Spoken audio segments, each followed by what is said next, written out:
Let's do it. Let's ask an AI art generator to show us a sky city in a fantasy art style.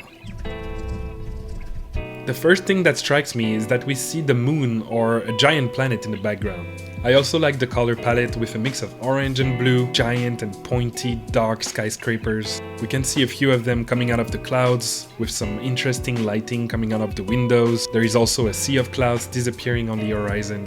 Moving on to our second image. This one is pretty similar, but the color palette changed a bit. There is also some smoke coming out of one of the pointy buildings. This looks like a dystopian background. There are definitely vehicles flying in the sky. What's interesting is that there is absolutely no characters in those pictures. It's only focused on the landscape.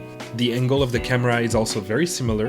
And now for the third image. This one is really cool. We are back on a more turquoise color palette. The clouds in the front are very orangey. There is some lights on the horizon, maybe a rising sun. All the buildings' windows are lit. It looks like this city is really alive. And you can see a few similar buildings on the horizon as well. Again, it's the same concept with an infinite sea of clouds. And finally, our fourth image. This one is probably my favorite.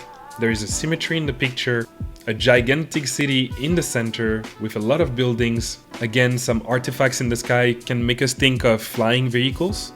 I like the yellow transition between the two blues in that picture. Overall, it's a great composition, I think. And that's it! So tell me what you think, which one is your favorite, and don't forget to comment below so I can use your prompt in the next video tomorrow. And thanks to Crescendo Isa family for suggesting this prompt idea, and see you on the next one.